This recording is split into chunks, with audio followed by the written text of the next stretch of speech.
Everyone, आपका स्वागत है हमारे इस चैनल पर।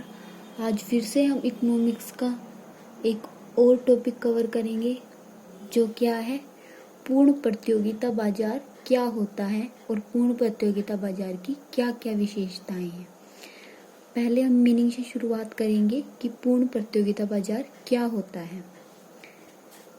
पूर्ण प्रतियोगिता बाजार की वह स्थिति है जिसके अंतर्गत एक समान वस्तु के बहुत अधिक क्रेता और विक्रेता होते हैं।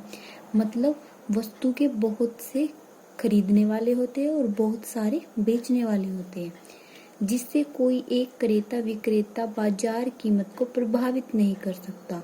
जैसे बहुत सारे विक्रेता है, इसकी वजह से ये नहीं है कि कोई कीमत को प्रभावित कर सकता है।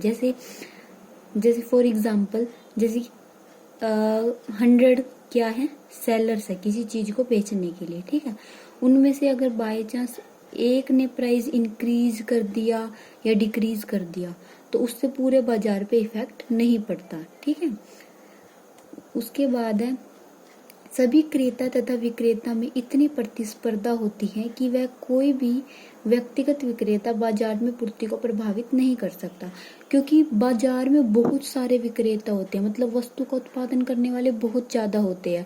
अगर एक उत्पादक ने उत्पादन करना बंद कर दिया या वो बाजार को छोड़कर चला गया तो वो उसको बाजार को प्रभावित नहीं करता, ठीक है। बाजार पर उसका कोई असर नहीं पड़ता, उतनी ही पूर्ति होती रहेगी उस वस्तु की, क्योंकि विक्रेता बहुत सारे हैं जो उस वस्तु का उत्पादन कर सकते हैं।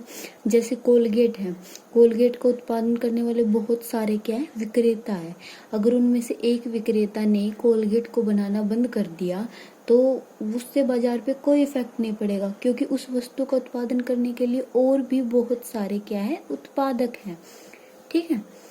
इसमें बहुत सारे क्या लिखना है इसके मीनिंग में, पूर्ण प्रतियोगिता बाजार की वह स्थिति है जिसमें एक वस्तु को बेचने के लिए बहुत सारे विक्रेता होते हैं, बहुत सारे क्रेता होते हैं, और क्या वो समरूप वस्तुएं बेचते हैं, मतलब एक जैसी वस्तुएं बेचते हैं।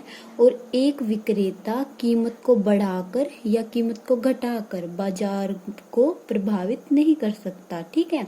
या किसी के आने से या किसी विक्रेता के जाने से या किसी क्रेता के आने से या जाने से बाजार पर कोई फर्क नहीं पड़ता, क्योंकि क्रेता और विक्रेता दोनों की क्या है, दोनों ही उस बाजार में बहुत अधिक मात्रा में है, ठीक है। ये इसका मीनिंग में लिखना है, बहुत आसान मीनिंग है। फिर भी अगर आपको समझ ना आए तो आप मुझे कमेंट बॉक्स में कमेंट कर सकते हैं, ठीक है। मैं आपको ना इकोनॉमिक्स के, बिजनेस के, आपको कॉमर्स के किसी भी टॉपिक में डाउट है तो मैं आपको वो समझाऊंगी, ठीक है। फिलहाल हम इकोनॉमिक्स से रिलेटेड इंपॉर्टेंट क्वेश्चन कवर करने जा रहे हैं 12th क्लास की माइक्रो और मैक्रो इकोनॉमिक्स के। अब आगे क्या है पूर्ण प्रतियोगिता की विशेषताएं। पूर्ण प्रतियोगिता बाजार की क्या क्या विशेषता है, इसके मीनिंग में ही हमने क्या किया था सबसे पहले कि इसमें क्रेता और विक्रेता की संख्या क्या होती है, बहुत अधिक होती है। तो यही इसका फर्स्ट पॉइंट है फीचर का, क्रेता विक्रेता की अधिक संख्या। पूर्ण प्रतियोगिता बाजार में क्रेता तथा विक्रेता दोनों की संख्या अधिक होती है। कोई भी क्रेता तथा विक्रेता बाजार की मांग तथा पूर्ति को प्रभावित नहीं कर सकता। देखो, उत्पादक तो पूर्ति को प्रभावित नहीं कर सकता, और जो क्रेता है मतलब जो उपभोक्ता है वो किसको प्रभावित नहीं कर सकता, मांग को। कैसे, अगर एक उत्पादक ने उत्पादन करना बंद कर दिया तो और बहुत सारे उत्पादक है जो उस वस्तु का उत्पादन करेंगे। एक विक्रेता के उत्पादन करने से या बंद करने से बाजार पर कोई फर्क नहीं पड़ता, ठीक है। वैसे ही क्रेता की सिचुएशन है, अगर किसी क्रेता ने उस वस्तु को खरीदना बंद कर दिया तो वो भी बाजार पर कोई फर्क नहीं पड़ेगा। क्यों नहीं पड़ेगा, क्योंकि खरीदने वाले भी बहुत सारे हैं और बेचने वाले भी बहुत सारे हैं, इसलिए क्या है कोई प्रभाव नहीं पड़ता क्रेता और विक्रेता का मांग और पूर्ति पर, ठीक है। उसके बाद उत्पादों की समरूपता, मतलब उत्पाद क्या होते हैं, एक समान होते हैं। एक उद्योग में निर्मित उत्पाद एक समान होते हैं। जैसे एक उद्योग के अंतर्गत कार्य करने वाली सभी फर्में एक समान वस्तु को उत्पादित करती है। जैसे कोलगेट बनाने के लिए एक उद्योग है, ठीक है, और पेप्सोडेंट बनाने के लिए दूसरा उद्योग है, ठीक है। सेंसोडाइन बनाने के लिए तीसरा उद्योग है। ये क्या हो गया, 3 उद्योग हो गए, ठीक है। तो एक उद्योग के अंतर्गत कार्य करने वाली सभी फर्में, जैसे पेप्सोडेंट की सभी फर्में पेप्सोडेंट बनाएंगी, सेंसोडाइंट की सभी फर्में सेंसोडाइंट बनाएंगी, कोलगेट की सभी फर्में कोलगेट बनाएगी। इसलिए पूर्ण प्रतियोगिता में कोई भी विक्रेता उद्योग द्वारा कीमत से अधिक कीमत वसूल नहीं कर सकता। जैसे कोलगेट के उद्योग ने कोलगेट का प्राइस रख दिया, क्या कोलगेट का कितना प्राइस रख दिया, 10, ठीक है। और पेप्सोडेंट वालों ने कितना रख दिया, 12 कोलगेट का। और सेंसोडाइंट वालों ने कितना रख दिया, 15, ठीक है। तो कोलगेट की फर्में 10 रुपए के ही कोलगेट को बेचेगी। पेप्सोडेंट की फर्में, ये उद्योग ने निर्धारित की है, 10 रुपए कीमत, 12 रुपए कीमत, 15 रुपए कीमत, ये कोलगेट के उद्योग ने निर्धारित की है, ये पेप्सोडेंट के उद्योग ने निर्धारित की है, और ये सेंसोडाइंट के उद्योग ने निर्धारित की है। इसलिए ये उद्योग से निर्धारित कीमत से ना तो अधिक कीमत वसूल नहीं कर सकते, निर्धारित कीमत से अधिक कीमत वसूल नहीं कर सकता, क्योंकि कीमत अधिक लेने अथवा बढ़ाने पर वह सभी क्रेताओं को खो देगा। क्योंकि क्रेताओं को पता होता है कि कितनी कीमत है उस वस्तु की। जैसे कोलगेट, अब हम कोलगेट को खरीदने जाएंगे, हमें पता होता है कि कोलगेट का प्राइस कितना है, 10 रुपए। तो आपको जो बेचने वाला है वो आपको मतलब 10 की चीज को 12 की बता के नहीं बेच सकता, क्योंकि क्रेता को पूर्ण ज्ञान होता है कि वस्तु कितने प्राइस की है। इसलिए सभी फर्मों को उद्योग द्वारा निर्धारित कीमत पर ही वस्तु को बेचना होता है। अगर वो इससे अधिक कीमत पर वस्तु को बेचेगा तो क्या है, खरीदने वाले उस वस्तु को खरीदना बंद कर देंगे। ये हो गया हमारा सेकंड पॉइंट। थर्ड पॉइंट क्या है, फर्मों में प्रवेश तथा जाने की स्वतंत्रता। पूर्ण प्रतियोगिता बाजार में क्या होता है, बहुत सारे विक्रेता होते हैं, बहुत सारे क्रेता। तो कभी भी कोई आके मतलब उस पूर्ण प्रतियोगिता बाजार में आके उत्पादन कर सकता है, और कोई भी उत्पादन करना छोड़ सकता है। मतलब फर्मों के प्रवेश पर भी कोई रोक टोक नहीं है, और फर्मों के जाने पर भी कोई रोक टोक नहीं है, ठीक है। पूर्ण प्रतियोगिता बाजार में जब चाहे कोई भी विक्रेता उत्पादन कर सकता है तथा जब चाहे उत्पादन बंद कर सकता है। एक के उत्पादन करने से ना तो उत्पादन बढ़ सकता, और एक के जाने से ना उत्पादन घट सकता, क्योंकि विक्रेता बहुत सारे होते हैं और क्रेता भी बहुत सारे होते हैं। ये हो गया हमारा थर्ड पॉइंट। फोर्थ पॉइंट क्या है, पूर्ण ज्ञान। पूर्ण प्रतियोगिता में क्रेताओं तथा विक्रेताओं को बाजार का पूर्ण ज्ञान होता है। पूर्ण ज्ञान मतलब उनको पता होता है कि उस वस्तु का प्राइस कितना है। जैसे हम कोलगेट को खरीदने जाएंगे तो हमें पता होता है कि कोलगेट का उद्योग ने क्या प्राइस, क्या कीमत क्या करिए निर्धारित करी है। इसलिए कोई विक्रेता वस्तु की अधिक कीमत वसूल नहीं कर पाता तथा शोषण भी नहीं होता।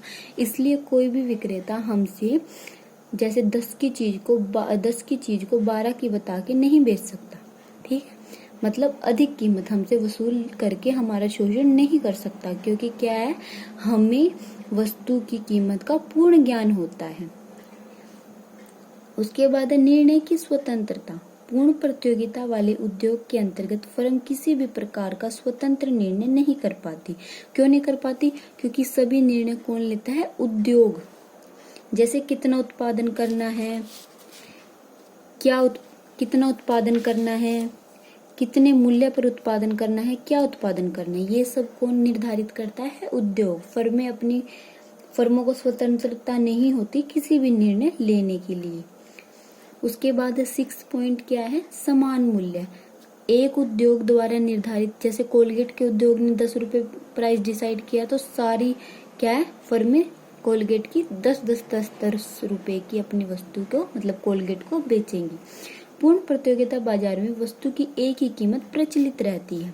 यदि कोई विक्रेता अधिक मूल्य रखेगा तो उसकी बिक्री शून्य हो जाएगी, ठीक है। मतलब समान मूल्य लेना होता है पूर्ण प्रतियोगिता बाजार की वस्तु को बेचने के लिए। यातायात लागत की अनुपस्थिति। यातायात लागत नहीं लगती। क्यों नहीं लगती, पूर्ण प्रतियोगिता में सभी उत्पादक एक दूसरे के समीप होते हैं, मतलब पास होते हैं, जिससे यातायात लागतें नहीं होती। पास होंगे तो ट्रैवलिंग मतलब आने जाने का खर्चा क्या हो जाएगा, बच जाएगा। उसके बाद कोई प्रतिबंध नहीं। पूर्ण प्रतियोगिता बाजार में वस्तु के क्रेता व विक्रेताओं पर सरकार व अन्य किसी भी संस्था की ओर से कोई प्रतिबंध नहीं रहता। मतलब जब चाहे कोई उत्पादन कर ले, जब चाहे वो अपना उत्पादन करना बंद कर दे, कोई लाइसेंस लेने की कोई जरूरत नहीं होती, ना तो कोई सरकार का कोई प्रतिबंध होता, वे अपने निर्णय खुद लेते हैं। ठीक है, उद्योग द्वारा निर्धारित निर्णय को वो मानते हैं। ये हो गई हमारी पूर्ण प्रतियोगिता की सारी विशेषताएं। पहले क्या किया हमने पूर्ण प्रतियोगिता की विशेषता में? क्रेता और विक्रेताओं की अधिक संख्या। सेकंड पॉइंट क्या था? उत्पादों की समरूपता। थर्ड पॉइंट क्या था? फर्मों में प्रवेश तथा जाने की स्वतंत्रता। फोर्थ पॉइंट पूर्ण ज्ञान। फिफ्थ पॉइंट निर्णय की स्वतंत्रता। सिक्स्थ पॉइंट समान मूल्य। सेवंथ पॉइंट यातायात लागत की अनुपस्थिति। एट्थ पॉइंट कोई प्रतिबंध नहीं। मैंने आपको हर पॉइंट अच्छे से समझाने की कोशिश करी है अपनी लैंग्वेज में, इजी लैंग्वेज में। तो फिर भी अगर आपको कोई डाउट है या कुछ समझ नहीं आया है तो फिर आप मुझे कमेंट बॉक्स में कमेंट कर सकते हैं, मैं आपकी क्वेरी को दूर करूंगी। हरियाणा बोर्ड का जो एग्जाम है उसकी प्रिपरेशन के लिए हम इम्पोर्टेंट क्वेश्चन कर रहे हैं इकोनॉमिक्स के।